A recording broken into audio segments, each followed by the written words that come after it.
The Gemara in tomorrow's daf records an incredible statement in the name of the great sage Rav. Rav says, Bnei Yehuda shekpidu al Lashonam, the Jews of Yehuda, which means the Jews who lived in the tribal area of Yehuda, the center of the country of Eretz Yisrael, who were careful with their words, niskaima torasam biyadam. Their Torah knowledge was established in their hands, which sounds like they retained their knowledge. The Jews of the Galil, Bnei Galil, the Jews of the Galilee, the north of Eretz Yisrael, Shelo ekpidu al Lashonam, who were not careful with their words, Lo niskaima torasam biyadam. Their Torah was not established in their hands. It sounds like they did not retain that which they learned. And the question is obvious.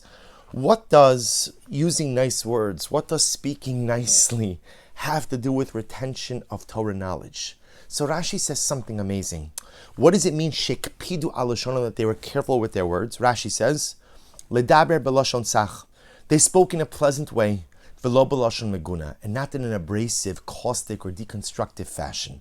So the Jews of Yehuda, who spoke in a pleasant way, who were nice with their words, hekpidu al Lashon, they were careful with the way they spoke, they retained their knowledge. Jews of the Galil, the Jews of the north, who apparently spoke in a more caustic or abrasive fashion, they did not retain their knowledge. And perhaps what the Gemara is teaching us is an incredible idea. In order for a person to retain their spirituality, they have to be a kli. They have to be a utensil. But in order for a utensil to be meaningful, in order for a utensil to be able to retain its contents, the utensil has to be whole. If there's a break, if there's a rupture, if there's a hole in the utensil, it might be very beautiful, but it's meaningless. I remember, I'm sure they still have it, they used to have these coffee cups with like coils on the inside. So if you're a slow coffee drinker, one of the pet peeves of being a slow coffee drinker is by the time you get to finishing your cup of coffee, it's already cold. So they used to have this type of cup with the coils inside, and mamish, you could drink your coffee the olam voyed, and it's still gonna be hot. So at least when they first came out, I remember this from a long time ago, they were relatively expensive. So you can imagine going into the store and seeing on the clearance rack one of these coffee cups, one of the coil coffee cups, and you're excited because finally it's in your price range. But of course, if it's on the clearance rack, then b'pashtos, there's something up with it. So it just happens to be the coffee cup is perfect. It's the right color, it's the right size, it's the right shape. It even happens to have your initials on it for some strange reason. There's only one issue. It has mamish just like a tiny hole on the bottom. But other than that, it's mamish perfect. It'll keep your coffee to the exact temperature you want. It'll pretty much do everything but drink the coffee for you. It's a great deal. It's a metzia. But of course, no one in their right mind would buy that coffee cup, because a coffee cup with a little hole, even a small hole in the bottom, is worthless. Because if the utensil is not capable, if the utensil is not whole, and therefore unable to retain the contents placed therein, then the utensil itself is meaningless and useless. And it's the same thing with us. We are each a kli. We are each a utensil.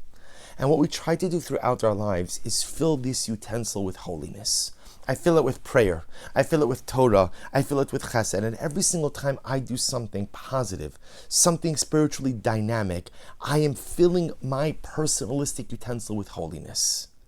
But in order to fill the utensil, and in order for the utensil to retain that which you are putting into it, the utensil has to be whole.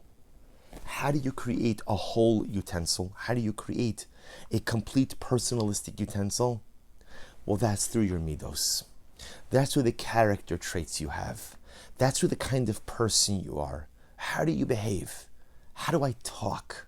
What kind of words do I use? When I get upset, what's my tone? When I get upset, when I'm unhappy with a situation or unhappy with an individual, how do I comport myself? How do I conduct myself? How do I express myself? So the Gemara tells us something amazing. The Jews of the Galil were careful with how they used their words. The Jews of Yehuda. The Jews of Yehuda were careful how they used their words. And therefore, again, because of that, they created a proper and complete, a whole, personalistic utensil. The kli was intact. And so whatever Torah they poured into that kli, they retained. But the Jews of the Galil, the Jews of the Galilee, the Jews of the north, unfortunately, did not exhibit the proper midos, did not talk in the right way, did not express themselves in the right way. And although they filled themselves with just as much Torah as their brethren in Yehuda, what went in just came out.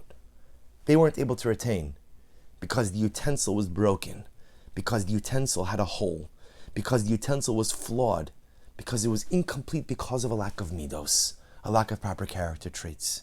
And what an incredible lesson for us, because here we are in the new year. And what are we trying to do, each of us in our own way? I want to build myself. I want to build myself. That's what I'm trying to do. I want to create a better me. I want to create a stronger me. I want to create a kli. I want to create a utensil that is whole, that is complete, so that the spirituality that I put into me, the avodah I do, remains with me. Because doesn't it feel like sometimes we put in spiritual effort and kind of like it comes in, it goes out. It's there for a moment and then it's just fleeting. I want to retain the spiritual energy I'm able to amass. And how do you do that? By making yourself into a proper utensil. A utensil that is whole, a utensil that is complete, a utensil that has the power of retention. And how do you create a complete and whole utensil? Midos, midos, midos. It's all about how I act. It's all about how I talk. It's all about how I interact. Midos are not the be-all, end-all of life. A person can have wonderful midos. If they don't have Torah, there's something deficient in them also. That is true. But it is midos that forge the personalistic utensil. It is midos that ultimately make my kli complete. So that this way, whatever Torah, tefillah, chesed I pour into that utensil, it remains with me. This is the goal in life. Build a utensil that is capable of retaining. If we find the koach to exhibit proper midos, proper behaviors, proper speech and proper actions, proper behaviors, even in the most difficult and stressful situations, our utensils will remain complete and will be able to hold onto and retain all of the beautiful spirituality that we pour into them each and every day. Wishing everyone a wonderful day.